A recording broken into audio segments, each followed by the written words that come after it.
ایک بار کا واقعہ ہے کہ حضرت سیدنا غوث اعظم رحمۃ اللہ تعالی علیہ کی ایک مریدہ خاتون آپ سے بڑا عشق رکھتی تھی، بڑی محبت کیا کرتی تھی آپ سے۔ وہ آپ کی مریدہ ایک دن اتفاق ایسا ہوا کہ آپ کی مریدہ رفع حاجت کے لیے جنگل کی طرف روانہ ہوئی،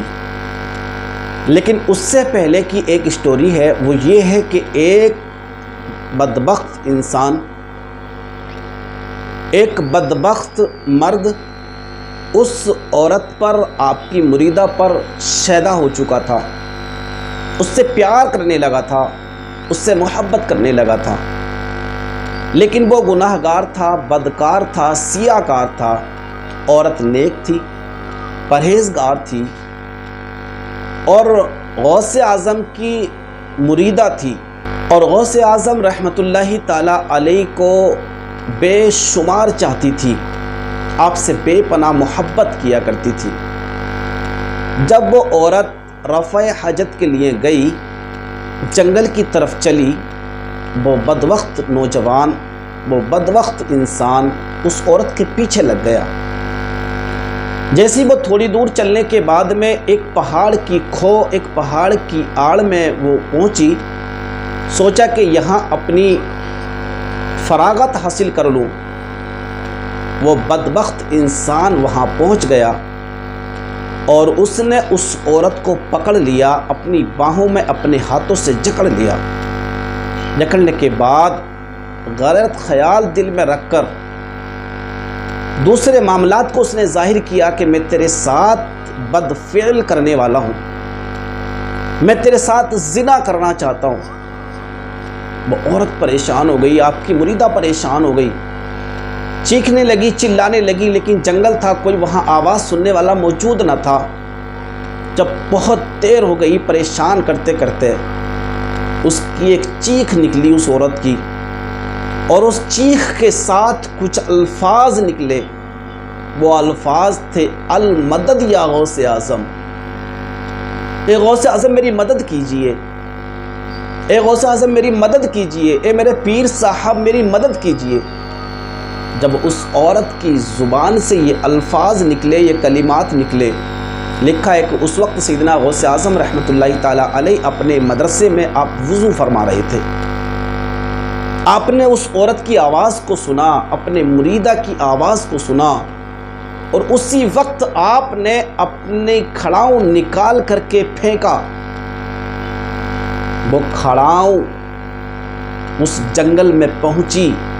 اور جانے کے بعد اس بدبخت کے سر پر پڑنے لگی۔ جب وہ کھڑاؤں اس کو مارنے لگی، وہ بے چین ہو گیا، تڑپنے لگا، پریشان ہو گیا، چیخنے لگا، یہاں تک لکھا ہے کہ کھڑاؤں پڑتے پڑتے اس کی جان نکل گئی، وہ مر گیا۔ اس کے بعد اس عورت نے، آپ کی مریدہ نے، آپ کی کھڑاؤں کو لیا، آپ کی جوتی کو لیا اور آپ کے پاس مدرسے میں تشریف لے آئی، اور آ کر کے سارے لوگوں کو جمع کیا۔ سارے لوگوں کو جمع کرنے کے بعد پھر اس عورت نے، اس مریدہ نے پورا قصہ بیان کیا، جو معاملہ اس کے ساتھ میں ہونے والا تھا یا جو معاملہ اس کے ساتھ میں ہو چکا تھا، سارا ماجرا بیان فرما دیا۔ تو یہاں پر یہ پتہ چلتا ہے کہ غوث اعظم رضی اللہ تعالی عنہ کو چاہنے والے، ان سے عشق کرنے والے، ان سے محبت کرنے والے، خشوع اور خضوع والے انداز میں اللہ تبارک و تعالیٰ کو حاضر اور ناظر جان کر، اللہ تبارک و تعالیٰ کی بارگاہ میں غوث اعظم کا وسیلہ لے کر اگر ہم پکاریں گے غوث اعظم، تو انشاءاللہ ضرور ہماری مدد کو آئیں گے غوث اعظم۔ لیکن عشق بھی تو ایسا ہو، عاشق بھی تو ایسا ہو جو اتنا یقین رکھتا ہو، اتنا بھروسہ رکھتا ہو۔ تو میرے دوستو، یہ ہمارا ایمان ہے، ہمارا عقیدہ ہے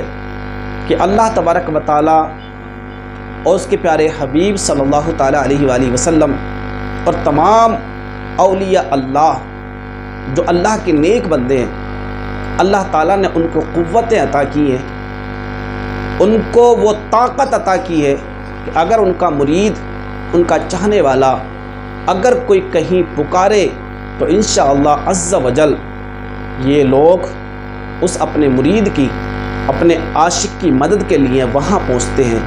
شرط یہ ہے کہ نیک ہو، با کردار ہو، اخلاق ہو اور اللہ تبارک و تعالیٰ کی بارگاہ میں عبادت و ریاضت کا معاملہ بے حساب ہو۔ تو میں امید کرتا ہوں وہاں پر ہمارا رب بھی ہم سے راضی ہوگا، ہمارے نبی بھی ہم سے راضی ہوں گے اور تمام اللہ کے ولی بھی ہم سے راضی ہوں گے۔ شرط یہ ہے کہ ہم ایک بن جائیں،